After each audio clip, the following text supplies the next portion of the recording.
The passion, the energy, the power, the spirit of hardcore.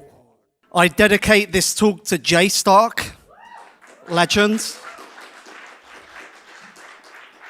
You know, he has a memorial outside. You can light a candle and offer a prayer to him.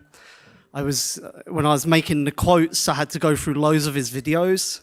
He's very coherent, very smart guy. I was very sad when I was making that we lost him. So my name is Amir Taaki. I'm a free software dev for over 20 years and core Bitcoin developer 2010 to 2015. I wrote the first BIP1 and I made the first UK Bitcoin exchange. I'm 10 years working on privacy technology. I made the first CoinJoin and stealth address implementations for Bitcoin. In 2015, I joined the YPG, where I fought on the front against ISIS. I was 3 years working in Syria for the local revolutionary government. So enough about me. In this talk, I'm talking about DarkFi. DarkFi is an L1 for anonymous smart contracts. It's the anonymous version of Ethereum, like how Monero is the anonymous Bitcoin. I'll also present our app today, which is cross-platform for mobile and desktop. So the origin of DarkFi goes back to 2013 with a project called Dark Wallet. At the time, the Bitcoin Foundation, so Bitcoin kind of emerged in 2010 as this libertarian project. And you know, everybody was going, we need to create universal sound money. We need to end the reign of terror of central banks over people. And, you know, Bitcoin started to grow.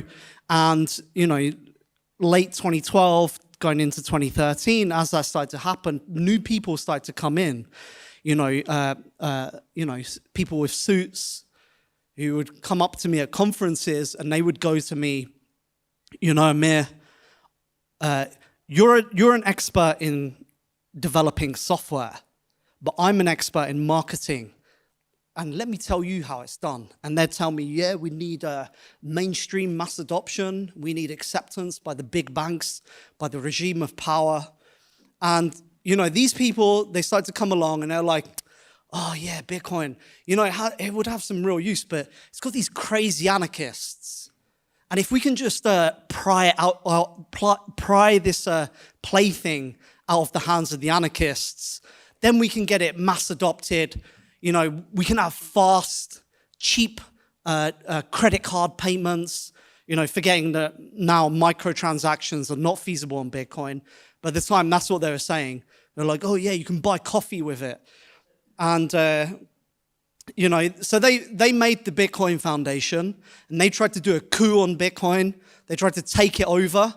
They went to Gavin Andresen. They say, hey, Gav, if you support us, we'll make you the chief. And Gav was like, okay, yeah, let's do it. Because Gavin Andresen was facing competition from the up and coming, you know, like young, smart, motivated devs. You know, he was a bit of a boomer. So he's like, oh, I need to assert my control as the boss on Bitcoin. And so the Dark Wallet was our pushback against this.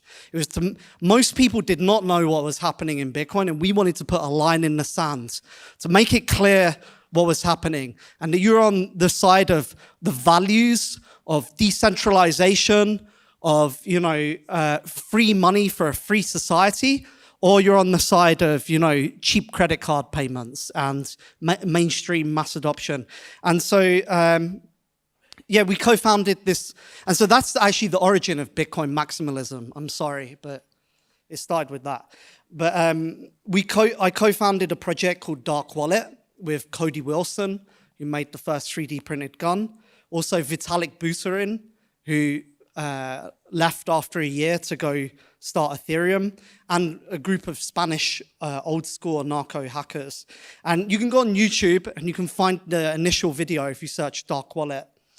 And there's also a Dark Wallet alpha video, which, in the video, I say, shall I call it Death Market Revived or Drug Market Ultra, which is a troll because when in a hackathon, we made a P2P marketplace called Dark Market. And there was a petition on Reddit to get us to rename the software. Because they were like, oh, this is scary. It will scare people away being called Dark Market. We should call it like Freedom Market. And so that was the origin of Open Bazaar. And Open Bazaar ultimately failed because they just went and they took loads of VC money. And the VC money was like, oh, you need to implement blacklists. So this software, which was for decentralized, P2P markets, they forgot who is their audience, who wants to trade goods online with cryptocurrency. And in their mind, they were like, oh yeah, people use it to buy socks and t-shirts and Bitcoin merchandise. So ultimately it failed. That's why it failed. I mean, there's a guy here who was part of that team, actually. He told me he left over when they started taking the institutional money.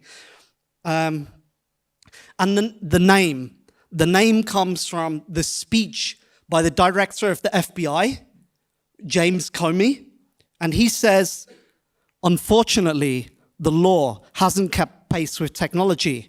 And this disconnect has created a significant public safety problem. We call it going dark. So what they're saying is that mass proliferation of encryption technologies threatens to create dark zones in the internet that are impenetrable to law enforcement. They see that as a bad thing. We see that as a good thing. Cypherpunk is about 3 values: anonymity, censorship resistance, and when I say free speech, I mean all speech, not some subset of speech, everything. And lastly, sovereignty. The infrastructure is decentralized. Nobody can come shut it down. It resists all attack. So so we have this concept of the dark forest, where the internet rewilded with cryptography, that is impenetrable to law enforcement. Why do you need that? Imagine a scenario where an authoritarian regime comes to power, an authoritarian government, I don't know, maybe Iran, for example. I mean, we could probably name many countries here, Go on, let's have more suggestions. Go on, I'm not going to say explicitly which government we are or aren't taking on, but they're all good in my book,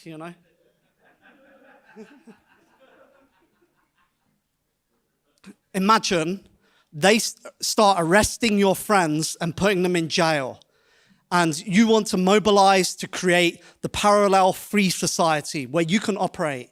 What do you need to do? You need to be able to communicate with people uncensored. And then you can form a DAO, an organization on chain. You can raise funds. You can manage that treasury with token-weighted voting in a completely anonymous manner. The fundraising, completely anonymous. You can allocate resource to your different projects. You can coordinate your work using anonymous task managers.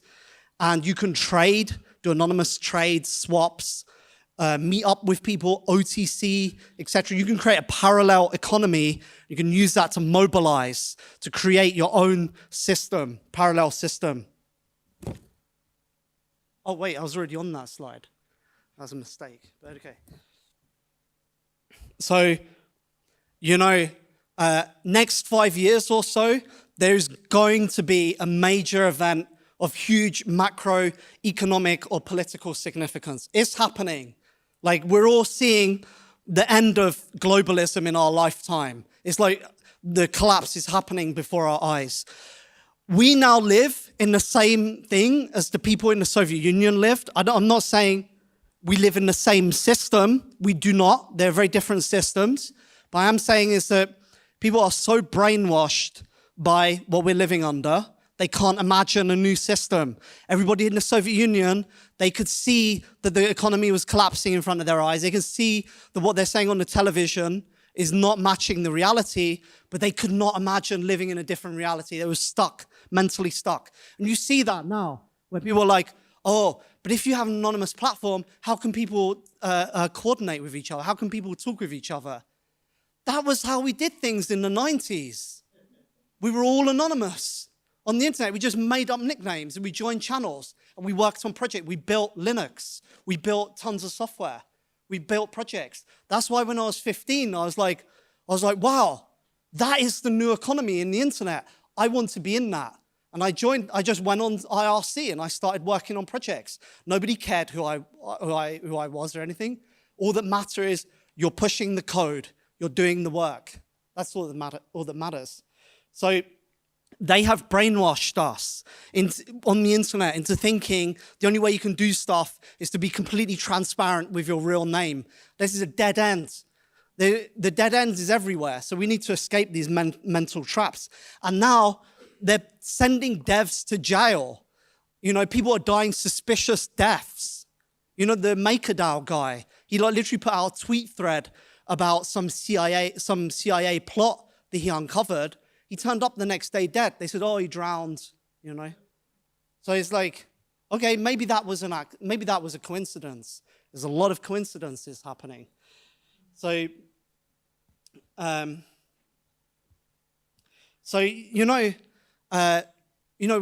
DarkFi, people always go, oh, what about this project? Or what about that project? We have no competition. You know, I'm not worried about the other project. None of the other projects are going to deliver the things people need because all of those projects are playing the game. The game is like, you know, the central banks are printing money. They're giving it to VC funds, and the VC funds fund the crypto projects. And when you want to get the money from those funds, you have to talk and act in a certain way. And, you know, therefore, the community that they get around them is just going to be those type of people that are into that message that they're speaking. Meanwhile, everybody else in the world right now, the people are suffering. People are like, oh, wow, they're sending people to jail for wrong speak. In England, the police come into people's house and arrest and taking them to the prison because they said the wrong thing on social media. And cryptocurrency, we have literally billions of dollars, and it's been many years, and like people still not deliver the things that actual people need, like to be able to talk anonymously, to be able to organize on the internet anonymously. Why not? It's a huge failure. And all these, like, you see all these privacy projects and they go, join our Discord. You immediately know that's a trash project. Why? They're putting devs in jail for working on projects. If a project says join our Discord, it means that they're not afraid. If they're not afraid, they're obviously not doing anything important.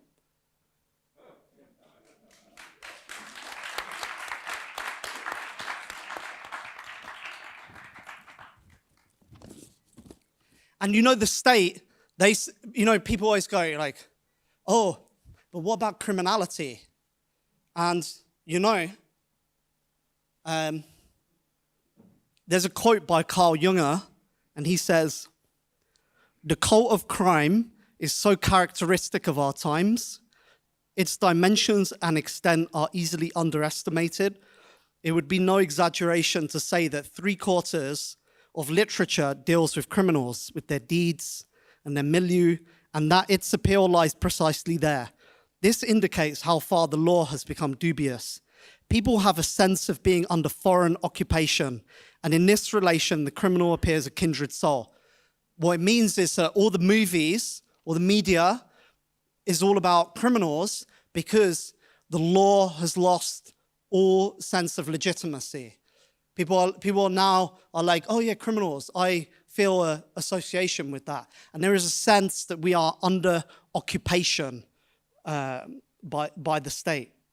Now, the idea of what is criminal is invented by the state. And it's a label that they give to us. They judge us by that. And we're not criminals. We are forest rebels. Because we have ethics, we have morals, and we have a philosophy, unlike, mafias. And if anything, they are the true criminals.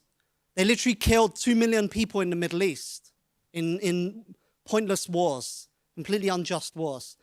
There are many scandals.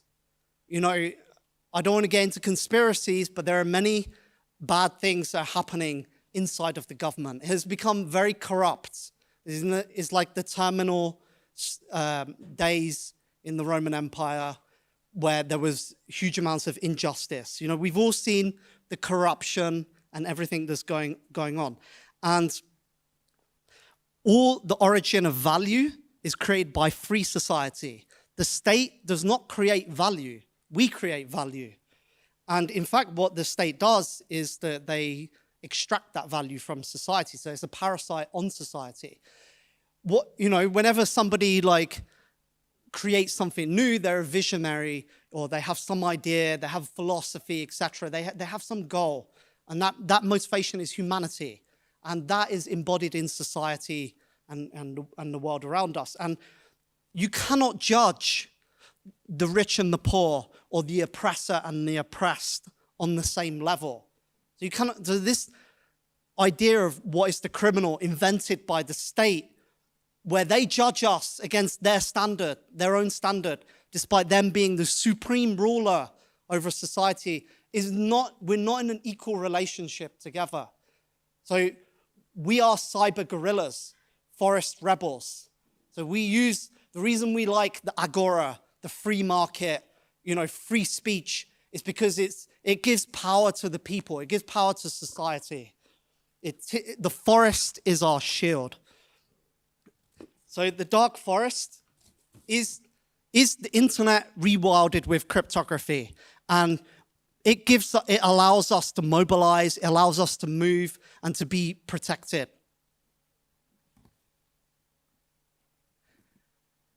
So there are two types of systems, and a fragile system, when it comes under attack, it falls apart.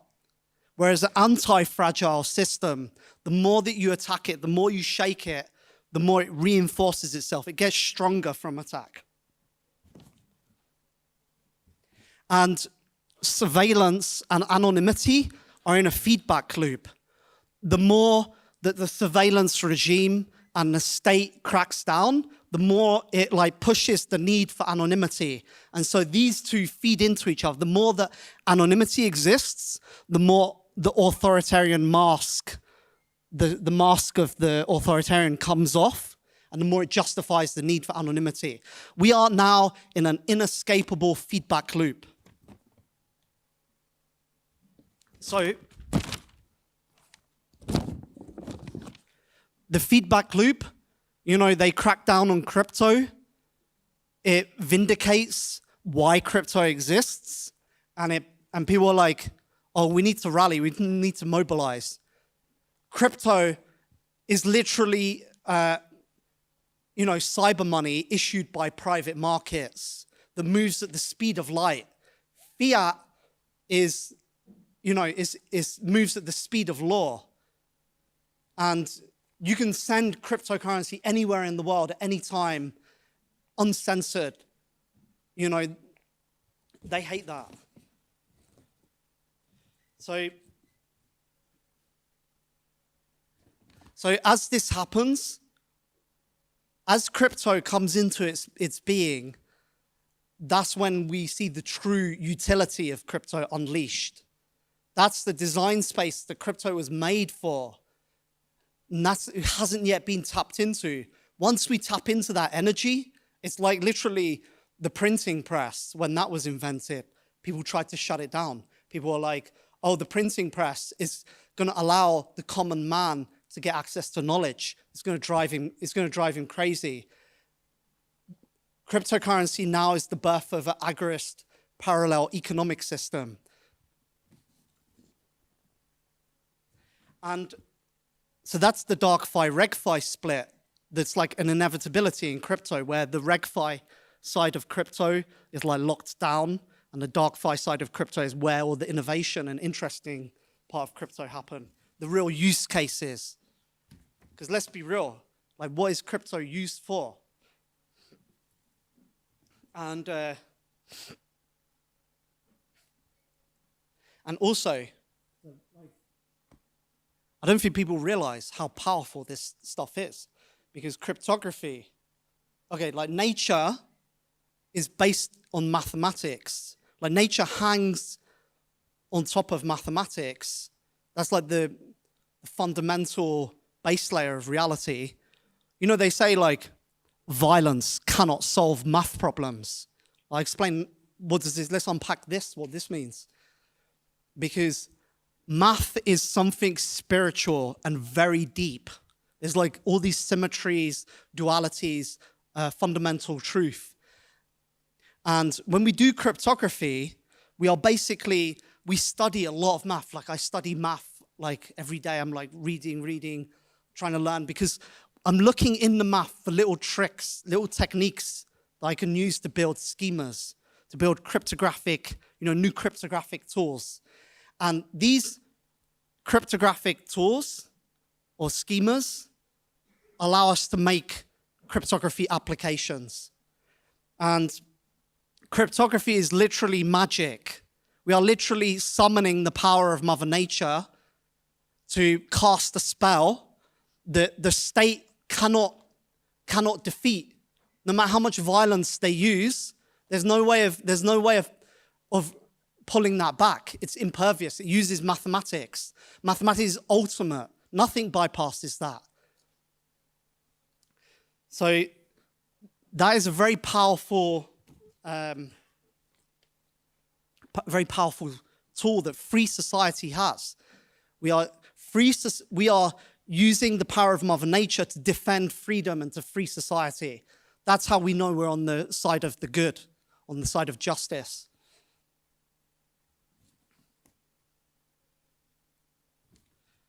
And if you look at the tornado cash case, like how did they get them? Well, one thing was they had all their signal chats. So they were like, oh, you said this, you said that. Therefore, you're the CEO or you're responsible for this. So that's why in DarkFi we made anonymous chat, completely anonymous chat. Nothing like that exists in the market. All the messages are completely unlinkable. People say, oh, what about, so-and-so products? All the other products, you go on there, you make an identity, you have some key pair, and all your messages are linked to that key pair. We don't have that. All the messages in our Dark IRC, which is, okay, it's not on this screenshot, but anyway, maybe it's, oh yeah, well that's Dark IRC. I'll show that in a sec.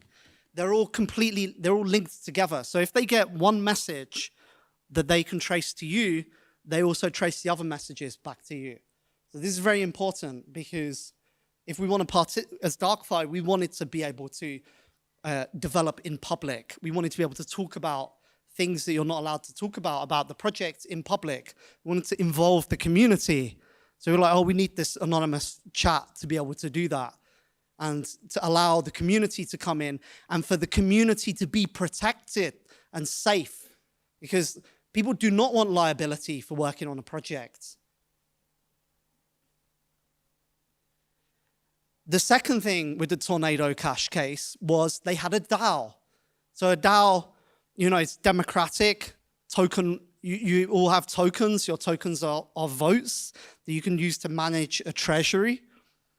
But in Ethereum, the DAOs are all transparent. So they said, oh, you have this amount of tokens, therefore, you're like a board member, or this is like a company, basically, an on-chain company, and you have this shares. So you're able to get them on that as well.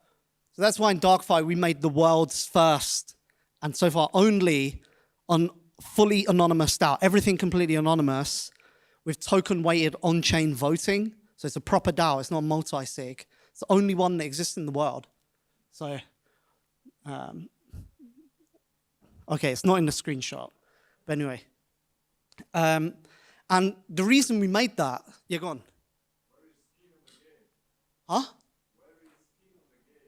I mean, I'm here talking to you. What do you mean? What do you mean skin in the game? Explain. No, what do you mean? No, I didn't understand. You mean if I have a DAO and it's anonymous, what do you mean by skin in the game? I don't understand. Can someone explain? If people don't risk their life, how can we make a change? I mean, okay. When we're doing political action, you know, we're you know, like let's say there's a risk or a danger, and you go to the front, and you know, you can I mean, okay, in Iran has been really successful against the US in the Middle East. But the way the US fights, they fight technological war, and they have like a military hierarchy. But Iran fights an asymmetric war. Okay, what were you saying? No, I was just going to answer your question. Iran, I was just saying that we have a different way of organizing. And I was giving the example of Iran. I'm not in favor of Iran, you know. I think the government is trash. But anyway. Well, that's your opinion. But anyway.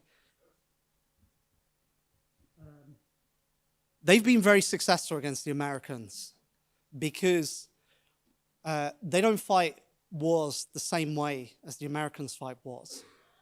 They are horizontal. They spread influence through their Shia ideology. And there was a video I saw of an Iranian general who was, you know, killed. And people were sharing it because they were like, oh, this is why Iran has a very high rate of attrition of the generals. They lose a lot of generals in the Syrian civil war. People were like, oh, this is way higher than is usual for a military. Because normally the generals are in the back. They're somewhere, you know, planning the operations. Not the Iranian generals. The Iranian generals are on the front. And in this video, there was literally 300 soldiers on a bridge under heavy gunfire. And everybody on the bridge was laying down, cowering under the gunfire. And the general was standing up in the middle of the gunfire going, why are you guys sitting down? Stand up. Stand up and shoot the guys. It was like, and it was heavy gunfire all around. He was standing up in the middle of that. Everybody, 300 people laying down. That's the kind of leadership. Now, at the same time, it doesn't mean that we willingly are running towards death. Like we're taking, it's not, like when I got arrested for terrorism in UK, I said to my lawyer, I was like, look, if we need to send a message, let's send a message. I'm willing to do whatever it takes. And my lawyer said, look, Amir, shut up. No. You do not want to go to jail. You want to stay out of jail so you can fight. That's what my lawyer said. So this is what this is about. Giving people the tools to fight for freedom. People need that. Not everybody is me.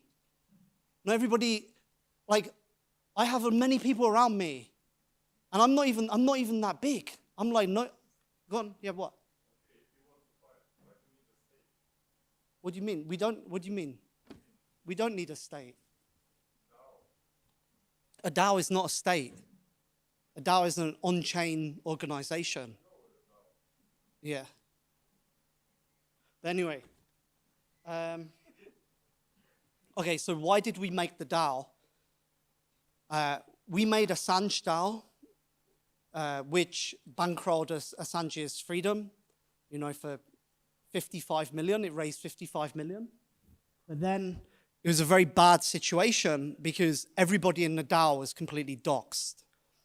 And Assange is a political prisoner, so it meant anybody in the DAO who operate the DAO immediately get liability because everybody is completely transparent. And so it just killed the complete operation of the DAO. And secondly, the DAO was meant to participate in an auction on-chain. And because the treasury was completely public, it completely broke the game theory of the DAO. So in 2020, 2021, there was like a big talk about squad wealth. This is a really good, this is an interesting article. You should read it, Squad Wealth by Other Internet. And the thesis was that, DAOs and cryptocurrency is going to enable people to mobilize on the internet, to form squads, to raise funds. And this was like a lot of the motivation behind developing DAOs on Ethereum. But that vision never really came to fruition. And instead, what took over was like the DeFi, like shitcoin casino stuff.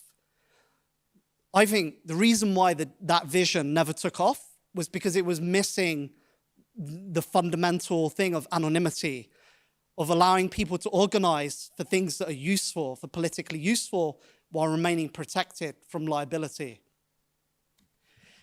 In the Tornado Cash, so that's the two things from the Tornado Cash case. The third thing was running infrastructure. So with DarkFi, all the time we were like, we can set up this infrastructure, but we chose not to. We choose as much as possible to ruthlessly minimize infrastructure. So instead of using GitHub issues, we made our own task manager to coordinate. So when we're doing cryptocurrency projects, we need to be thinking in this way, building our network to be adversarial, to be able to deliver the tools that society needs. Because people now are getting shut down just for saying like silly things, like the most trivial things. Police are coming to their house. They arrested the Telegram founder. Like, why is that? They're afraid. They're afraid of people politically organizing. They want to divide communities. They do not like community. So that's what we have to do. We have to use our tools to build communities and to mobilize. We have to create a new thing. We have to be visionary, and we have to try new things out. Like right now, people are like so brainwashed by the paradigm that exists on the internet. And they're like, how could we do things differently? How could we have people anonymous online? It's like, well, we've been doing it in DarkFi for 3 years, working completely anonymous in our chat. It works well, We have no problems with it. I had old friend of mine come into the chat, and he was like, oh yeah, I know which one of you is Amir, haha, by the way you talk. So it's like, we can operate, and you have DMs, you have secret groups, We used to do this in the 90s. This is how we built software. So, and that was the way, that was the true way, this is the true soul of the internet, forming affinity groups online with P2P networks. We don't need KYC. We don't need real names. It turns out it works really well. It forces people to think critically. It forces people to not just blindly trust stuff. Don't trust, verify. For people to have defense in depth. It creates resilient schizo communities immune to glowy psyop and e-celeb noise.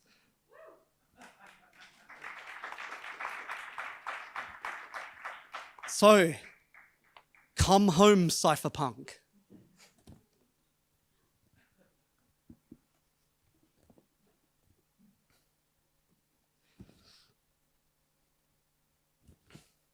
And MetaMask is absolute shit. So, I mean, when we made the Dark Wallet, that was the first web wallet in crypto. And it was originally, we imagined that people are like shopping on the internet. And they kind of go, oh yeah, I want to buy that. And they just click in their web browser, single click. And but that's not what happened. Like, people now use QR codes. And as soon as we announced Dark Wallet, there was immediately 6 other web wallets. That became the thing. MetaMask later evolved out of that stuff. And somehow this idea of like you're shopping on the internet and you one click to purchase something evolved into this other thing where now you have an app. The app is like a web site is like a website that serves the front end, a centralized front end. And, you know, you interact with MetaMask, and it's just it's a completely broken. It doesn't work across different platforms. You know, you can't use it on the phone. It's insecure. And to be honest, the web is shit. The web sucks. Like, we were using this Electron slop JavaScript web shit.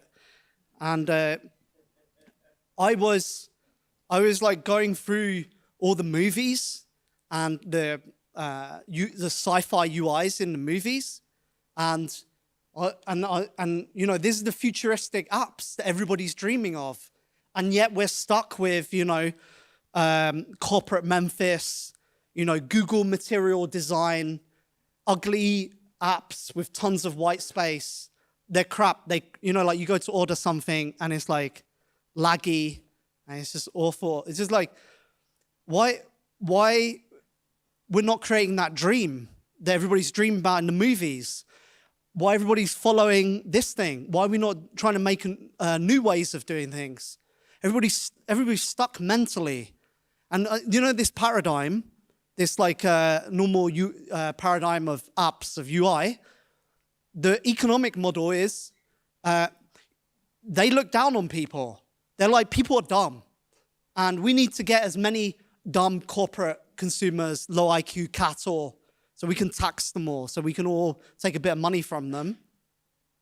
And so they're like, oh, we need to dumb down the UI. We need to make it for dumb people. But not only are they making it for dumb, they're making people dumb. It makes people stupid. I read an article that Gen Z doesn't even know how to use a file system. They don't know how to use a printer. That's like, our software paradigm is making people stupid. And cryptocurrency projects are copying that. They're not building software for people to build communities, to build economic networks, to get powerful. They're like, oh no, we need to get the mass adoption. We need to get the consumers on board. So that's why we made our own app. Like, we're not even using a UI framework. It's like pure OpenGL. If you're a dev, you know what that means. So it's like all completely hand-rolled, because we're going to be delivering something that's like completely new, completely homemade, you know? Yeah, so you can go download it. It's pre-alpha unstable.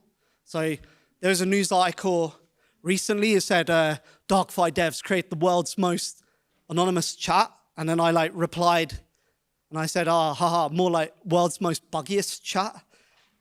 But we have a dev meeting every Monday in this chat, text-based. You can get on and join in the discussion. We also have philosophy meeting every 2 weeks. There's like a philosophy discussion. We also have, you know, our Twitter, Telegram. You can join those as well. But yeah, you know,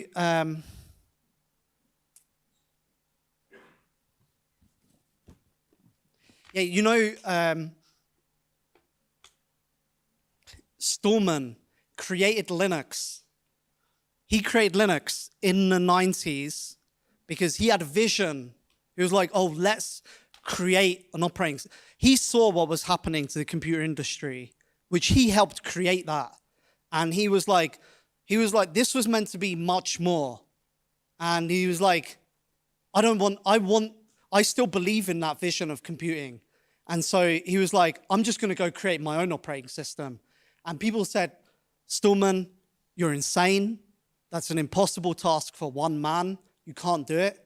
He was so autistic and schizo that he was like, I'm going to ignore, I believe in myself.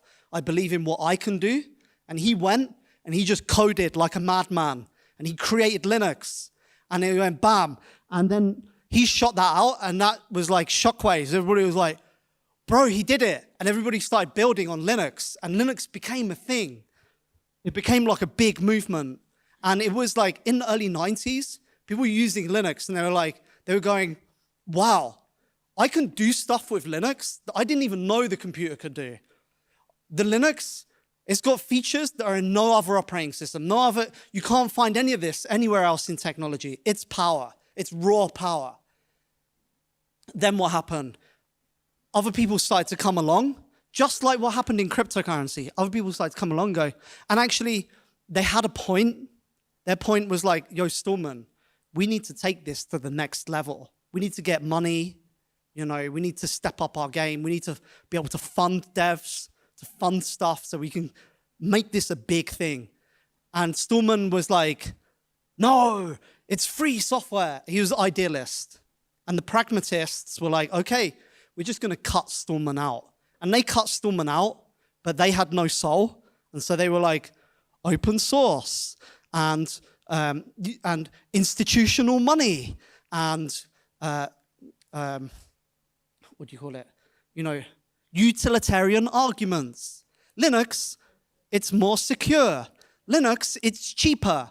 Not going, Linux, it's free. It gives you the freedom, the power.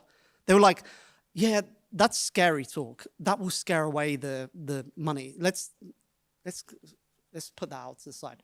And that's what happened. That's also what happened in cryptocurrency with the VCs and stuff.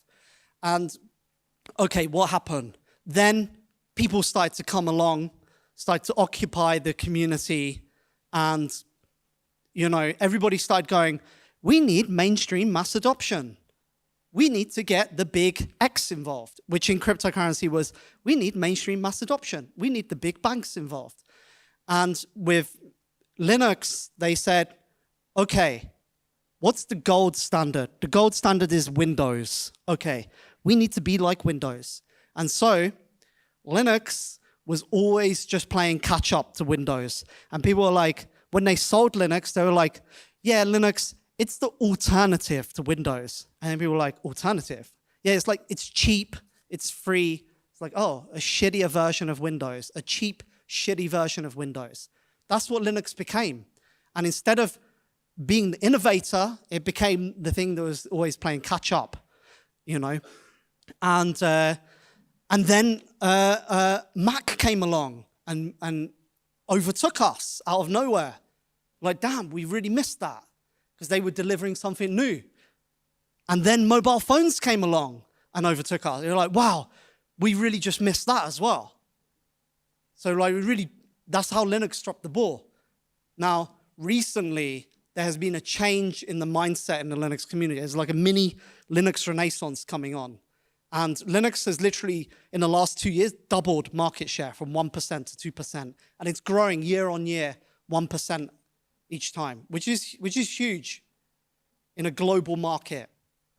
And basically, some Microsoft agent of Microsoft, his name's Leonard Pottering, he came and he was like, oh yeah, System D, it makes it more user-friendly. And I remember when it first came out, and I had like my hardcore Linux friends, like autist ones, going, yeah, System D, it's bad, it's bad. I was like, why is it bad? It seems really nice to use. It's user-friendly. And they're like, no, you don't understand, Amir. Turns out I didn't understand. I actually learned what it is. System D is completely opposite to the whole Linux way of doing things. Linux is not just a piece of technology. Have you ever heard of Conway's law? Conway's law says the structure of your software and the structure of your organization, they are interlinked. So when you build decentralized software, the actual architecture of the code helps make your community decentralized. It's not just about the products that you give. It's actually the code itself have to be done in a certain way to create community. So now what's happening with Linux is a realization where people have pushed back. They're saying, no, niet. And we're getting back to the principles of Linux, where people are realizing Linux is not a Windows or a Mac. A Linux is a Linux. A Linux gives you economic power. It allows you to build infrastructure, to build communities, so that they can, isn't this different to an app? Where an app is like, oh yeah, we're just going to give this app to an individual. They're going to run this app. So that's what we have to realize in crypto. It's not just about individuals using shiny products. About the power is about what allowing those individuals to work together, to create organizations, to create infrastructure, to run communities. It's a different way of thinking. So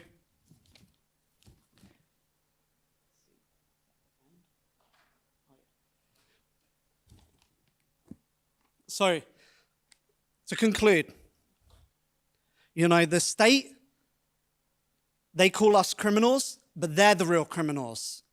They've inverted our morality. And in the end, history will judge our actions. History will be the final judge. And history will find us not guilty. And anonymity, it's offensive. It's expansive. It's hard. Violence cannot solve math problems. And privacy, they're always like, oh, privacy's normal. No, privacy's not normie. Privacy's exceptional. It's special. We have to fight for it. We have to fight to get our power. It's ours. It belongs to society. And, the dark forest, we have a relationship with that. We help the dark forest to grow because the dark forest provides us cover. The surveillance regime is a desert. It turns everything, homogenizes it, makes it all the same, doesn't allow any space for difference. It's all the same. The dark forest, all different communities, different voices, moving, protected. And the more that we grow that in cryptography on the internet, the more we have the freedom to go out and do our work more and more. And the RegFi, DarkFi split is coming. And increasingly, governments are becoming more authoritarian, and the RegFi side of crypto will be bolted down more and more, and it will force the DarkFi side of crypto underground. And and the more that we deliver, the more it will accelerate the pushback. And cryptography is literally magic. We literally are casting spells, like using mathematics to give a shield to society, and the state can't do anything about that. And crypto regulation, it's an open and official provocation against liberty and sovereignty, and all who advocate for it are domestic enemies of the people and must be absolutely opposed. The right of the people to keep and deploy cryptography shall not be infringed. There's a struggle now between the previously creative but now outworn sensate order and the new emerging creative idealistic forces in all fields of social and cultural life. Every aspect of Western social life is in crisis. Its body and mind are ill. We are between two epochs, the dying sensate culture of a magnificent yesterday and the coming idealistic culture of a creative tomorrow. The rays of sun still illuminate the glory of the passing epoch, but the light is fading, and the deepening shadows, it becomes more and more difficult to see clearly in the confusion of twilight. The night of the transitory period stands before us with its nightmares, shadows, and horrors. Beyond it lies the dawn of a great culture waiting to greet the people of the future. The moon illuminates our path through the coming long night. Let there be dark.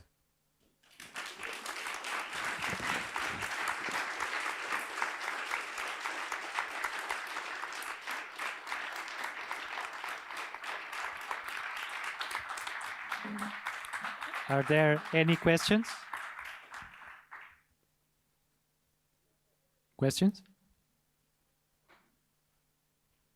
Okay, so, okay.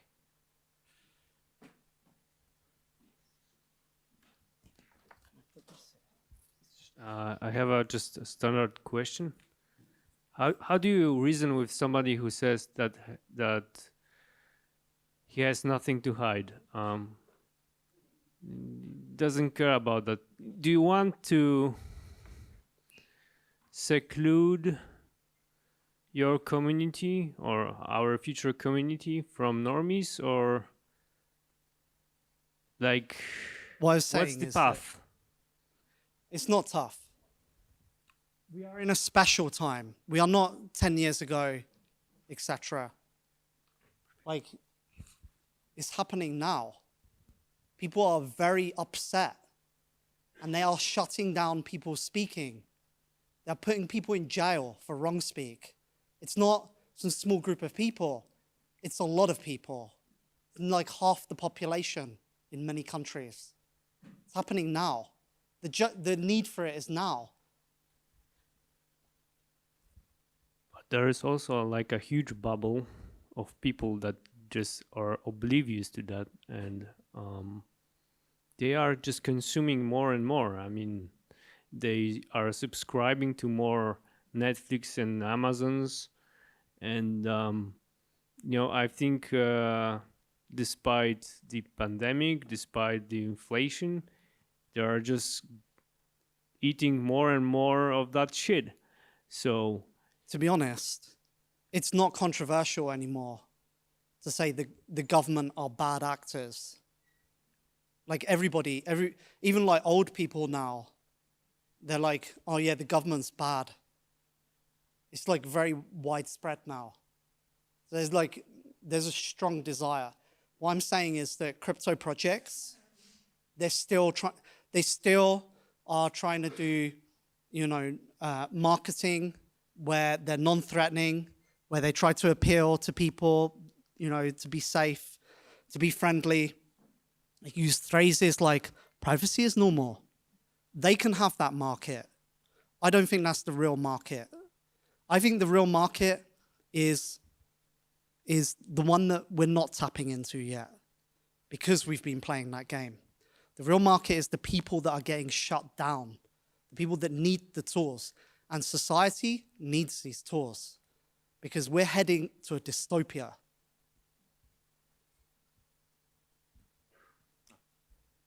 Hello. In your opinion, what do you prefer, or what do you recommend for new people using this technology? Privacy or anonymity? Strong anonymity. Okay, more questions?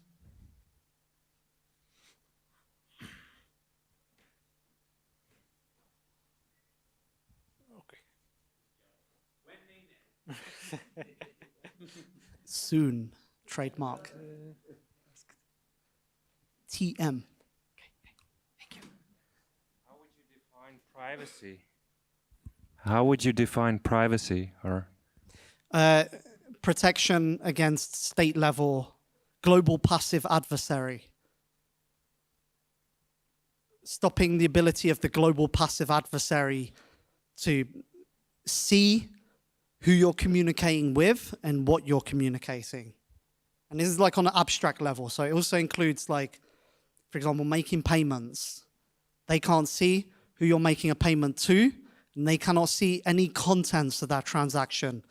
If you have a DAO, for example, you're making a proposal, you're voting on that proposal, they cannot see who you're interacting with, who's a member of that DAO. They cannot see the contents of that information. So both of those are essential. I've seen projects claiming to be private, for example, cryptocurrency projects where the links, the graph is completely public on the blockchain, but the amounts are hidden. That's not anonymous. Anonymity means strong anonymity. And there are no exceptions. A lot of people are like, oh, well, it's gray. It's not. It's black or white. Okay, so I think I will try to rephrase some of the earlier questions and try to ask this more all-encompassing one. Who is this for in the end? And maybe be a bit more specific. Is there a specific subculture or subcultural niches that are the ones whose interest lies in these? Or is it a 99% for the people in general, this vague statement? Is there some specific kind of people yeah, people that are being shut down. In England, there's like a video of police coming into a guy's house, like an old man, and they're like talking to him like a school teacher, and they're going, well, now you're going to have to come to the police station. You've posted some things on Facebook that people might find very offensive. We're going to have to take you in for the night. And he's like an old man, and he goes, you what? What? He's like confused, like an old man. Like, nobody does that unless they're very weak and they have to assert their power using domination. And that is the power that they're increasingly leaning on because they want to destroy society and they want to accelerate that destruction. And we say no, and therefore we have to deliver the tools. It's our responsibility to defend society and to defend people from that attack. Hey man, awesome talk as always.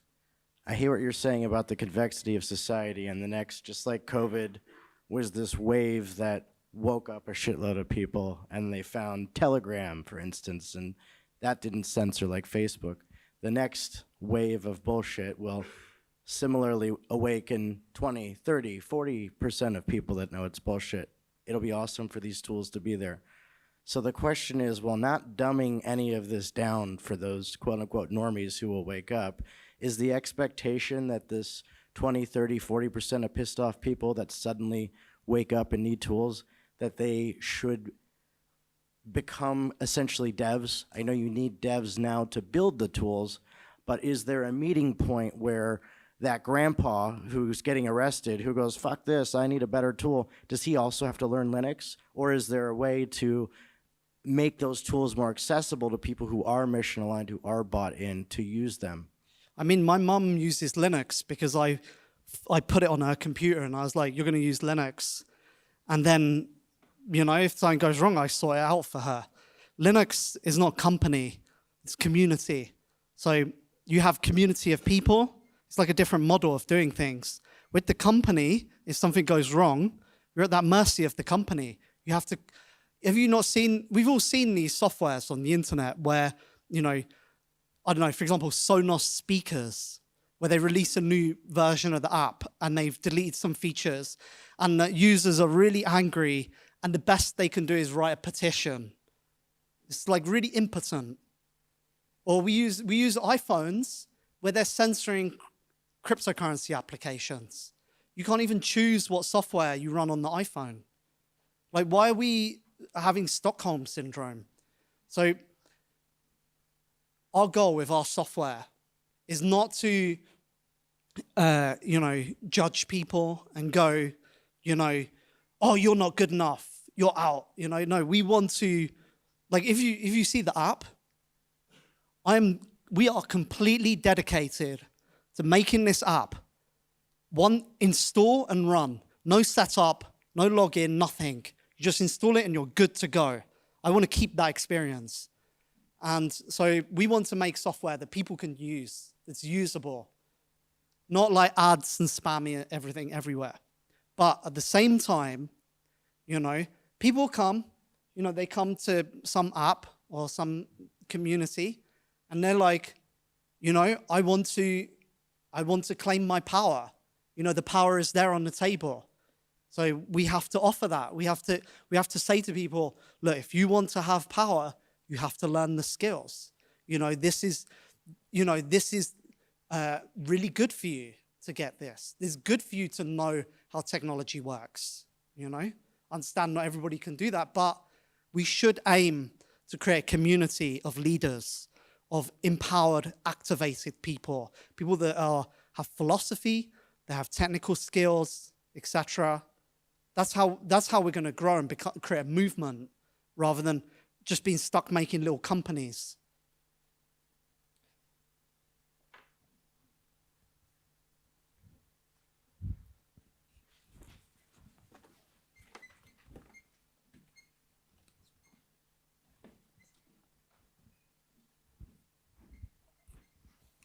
Hello, thanks for your talk. I was wondering, because you can see already on the screenshot that people are using pseudonyms as well. How do you deal if it's all fully anonymous and not even pseudonymous. Two questions. The first one, how do you deal with impersonation and people basically writing messages in the name of someone else? And the other one, how do you deal with trolling, spam, and attacks like that if someone wants to basically invade the space and fuck with the people? So impersonators is easy because if somebody says something and, you know, it's sus or I see it, then you can just tell people in DM or in private group, that's not me. Your second thing about spam, that's a more important question. So there are several techniques. The first is on the network level spam, we have something called a rate limit nullifier.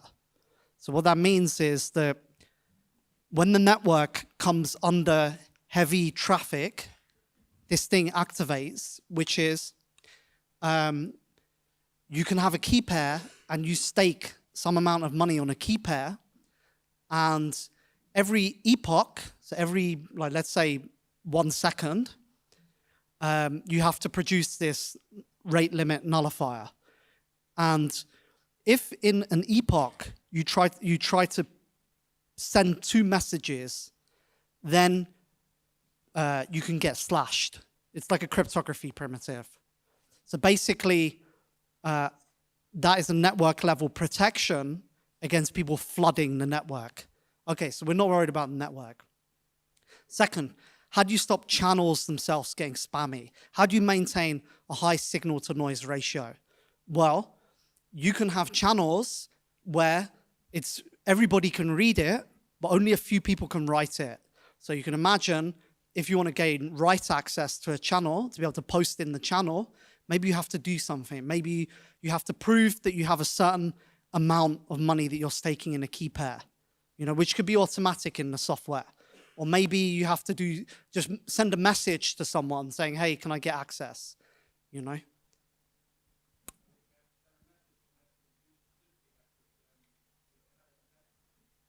No, you don't have an identity because all the messages are completely unlinkable using ZK proofs.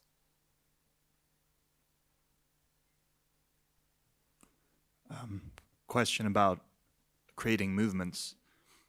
In the wider crypto space, there has been some disillusionment, and thus a lot of people are gravitating towards meme coins because they offer like a democratic way to get rich quick, and have, you know, obviously paid off for some people in the last year. And one commentator in the space, I think his name is Murad Mahmudov, got some attention in a recent conference by, you know, proposing that meme coins are it's like a great equalizer, a way for the everyman to have a shot at financial glory. And he specifically mentions that he really likes meme coins that are strong, that have a cult-like characteristic. Why? Because then he said cults then become movements. Now, so if those movements within the meme coin world are motivated by financial gain. Now, you talked about creating movements just a moment ago, but what are some of the ways that you could motivate people to create and to operate movements with different incentives other than financial gain? Yeah, so we can talk about in terms of intrinsic incentives, but I think a big problem with politics today is too much of activism has fallen into this trap of trying to find a catchy slogan, because when you mobilize a great number of people into a demonstration, it feels important. It feels like there's many people around you, you're doing something that has significance. But many of these protests, they never translate into real political action because things don't change just by people doing spontaneous actions. To do a revolution is a hard work, you know. For example, in Syria, in North Syria with the Rojava, I mean, I give many examples. I'll give this example. it wasn't that the Syrian government collapsed and then people spontaneously picked up arms and were like, let's make a revolution. There was a force of 10,000 people that were in the mountains for several decades, fighting against the Turkish state, studying political philosophy, preparing themselves, so that when the opportunity presented itself, they were able to mobilize and they were able to go into that situation in an organized, systematic way and to go to people and go, look, ISIS is coming to attack you. Here are guns. Here's how you organize a unit together. Here's how you do a defense and get people to defend their homes from that attack. But it's not only about war on a front line. There's all the other stuff. And this is the issue of anarchists or anarchism. Anarchism never had a strong vision of the society we're trying to create. How do you organize society? Economics, education, healthcare, law, all the different areas that have a functioning society. They were able to go and begin organizing society because they had a coherent vision. So too much today, people today are like, we need to fight against this system of domination. The system of domination is a spiritual one. It's something that's very deep. It's Western positivism, which is the desacralization or the loss of spirituality from society, which is why there is a neo-trad, right? Which is like, we need to bring back Christianity. But basically there's this feeling that community used to exist, and where it used to exist was in Christianity. And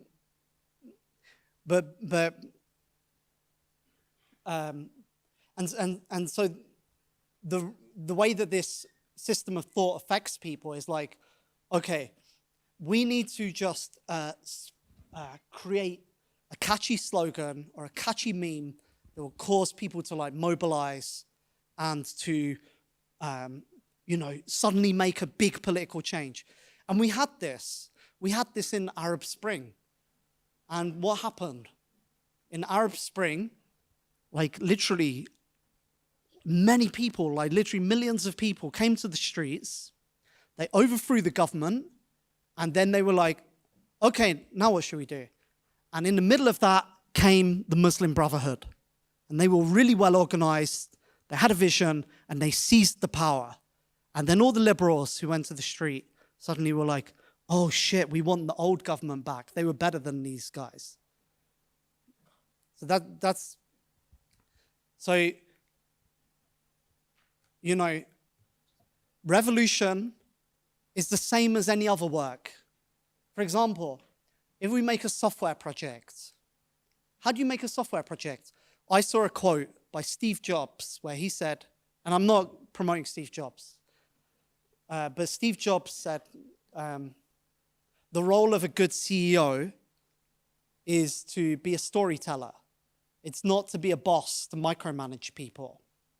And it's true because as a creative people, like for example, developer or artist or whatever, you can't go to a guy and go, hey, today you need to do this, today you need to do that.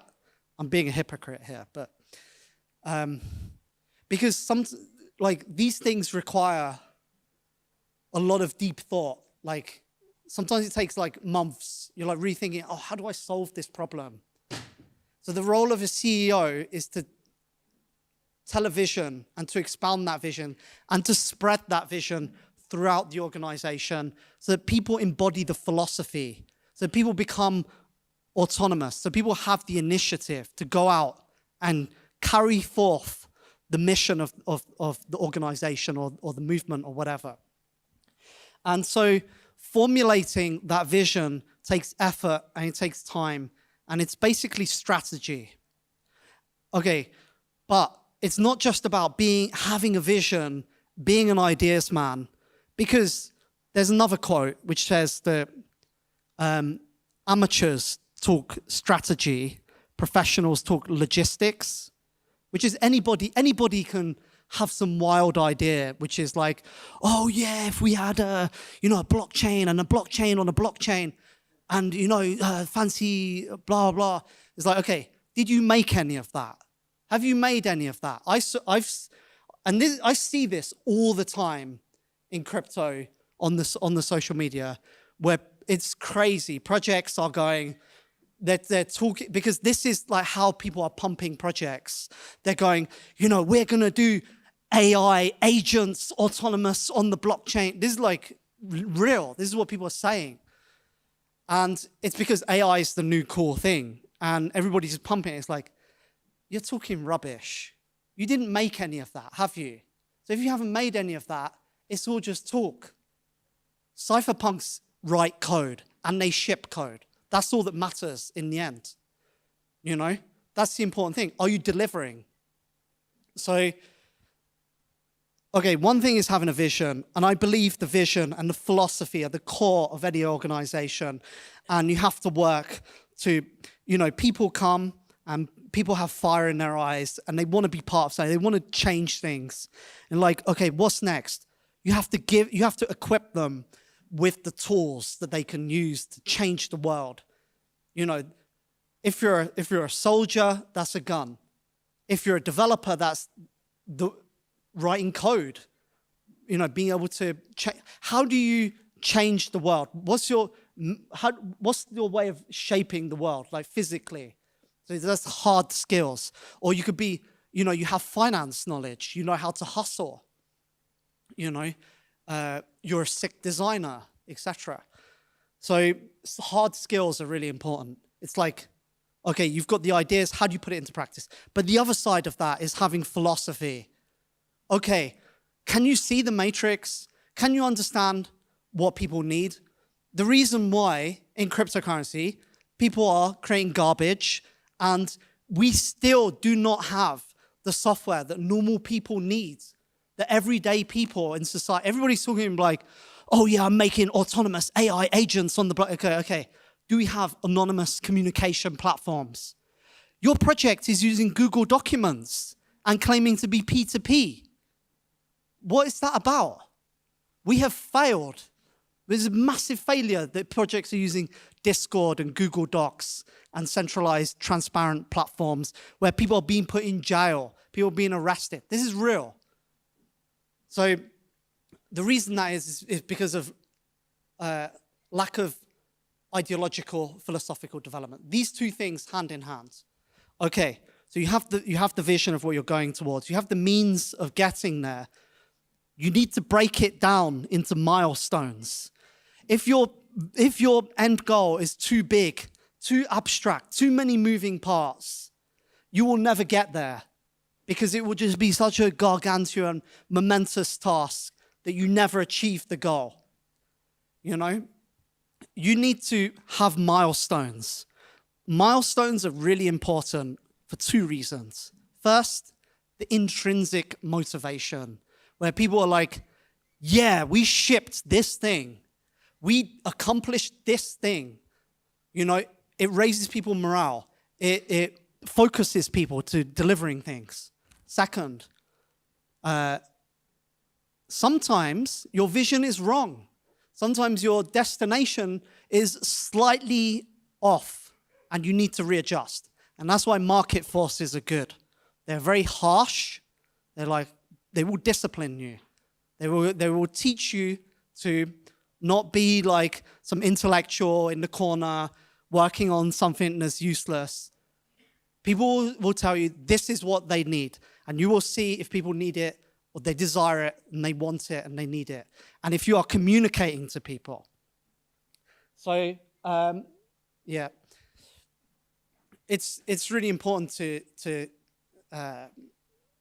for people to ship. Yeah, so, and organizations, they have a life cycle as well. So, the benefit of an organization is specialization. So each person does different things. And you're like, okay, you're good at that. I'm good at this. Let's work together. Let's achieve this goal, and you work towards that. And, over time, organizations decay. People come in, people start to occupy middle management, and, you know, it just becomes like a bureaucracy. And, you know, even, you know, bad, or like people come in and, you know, it like loses its focus, etc. And we see that happening now, and it already happened in Bitcoin. Bitcoin is just cringy influencers who they're interested in just keeping their power. So, you know, when you go to places and you're like, yeah, let's rock the boat. Like, whoa, steady there, buddy. That's a risky, it's true. That's how Bitcoin is now. Ethereum is getting to that phase. It's not yet at that phase, but many people, many insiders in Ethereum will go, it's a shit show. It's a huge bureaucracy. And this is actually being talked about a lot on social media. It's lost its focus. They need to be more product-based. So how do you stop that degradation happening? So it happens through having a strong vision that's embodied in the organization, and, you know, also, you know, having, like, finding the people, training them for that, you know, creating autonomous organization and not needing managers. People need managers because developers and people in the organization are not taught to have initiative. I have a friend, and he said to me, he's like, Amir, you can't have too many alphas. You need to have alphas and betas under their control. Well, so we're essentially creating organizations where people populate with slaves, slave people. How are we going to create a non-state parallel free society if our own organizations are populated with slave people? We only populate with slave people because, you know, they have no will, because we don't have like a shared ethos or culture in the organization. So that's really important to embody. So, okay, we can wrap it up here. I think it's good. 20 past 8.